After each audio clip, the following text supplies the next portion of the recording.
I'm Snera Madani, and I'm a mom of two and the founder and CEO of the payment technology company Fat Merchant.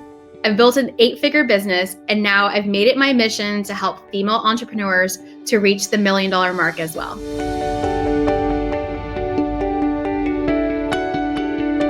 I grew up in a household of immigrant parents, so we always had conversations about finances.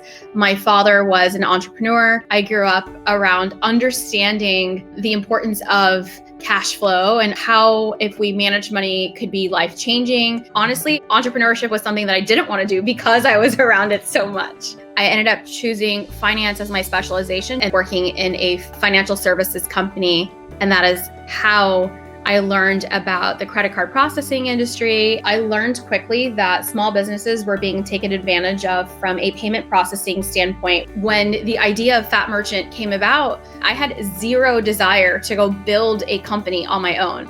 I just wanted to go solve a problem in my market. I was 26 years old with no money in my bank account. I had a team of 2, and I gave myself 6 months, moved into my parents' house. Fat Merchant exists to empower small to medium-sized businesses in the United States to help take control of their payment ecosystem. We were the first to do subscription in payment. So we were coined as a Netflix of credit card processing. I was going to different pitch competitions and ended up taking home over $200,000 in prize competition wins. So that's how we initially bootstrapped the company.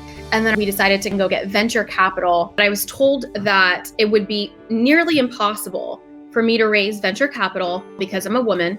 And then on top of that, I'm a minority woman. I ended up getting pregnant while I was raising our Series A funding. I started getting questions around what was my plan post having a baby. And so at one point I decided to just add in a slide to say, I'm pregnant and I'm not going anywhere. What's ironic is that the venture funds that I did end up partnering with were the ones that were focused on the KPIs and the data versus what my maternity plan was.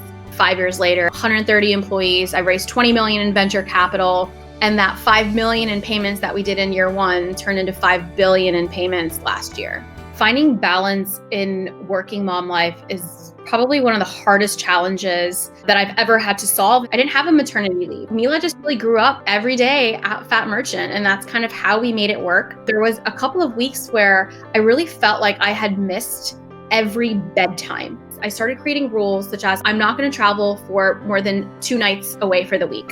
Just creating simple rules that you really stick to, because once you respect the boundaries yourself, then others also respect the boundaries. We need to be hyper organized if we are working moms. On Sundays, I sit down and I have a process, what I call it Sunday zoom out. I look at my calendar for the week and everything goes on my calendar. I have this 3-bucket principle. So for me, it was Fat Merchant, my family, and then social impact. There's some days that I'm going to be not 100% in mom mode, but by the end of the week, I have to make sure that all my buckets are balanced. I actually believe that we should run our home life like we run our businesses because it's efficient. My husband's also an entrepreneur, so we sit down and we do our finances monthly.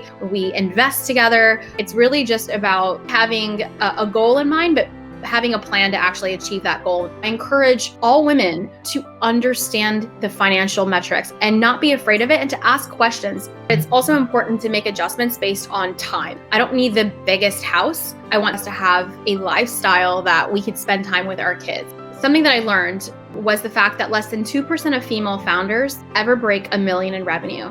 And when I heard that statistic, I set on a mission to say, what can I do to go create an impact to go bring female founders to that level? And I launched a podcast called CEO School, sharing inspiring stories of women that have made it to this fictitious 2% club. I really fundamentally believe that we as women, we don't just have to choose being a mom or being a working professional.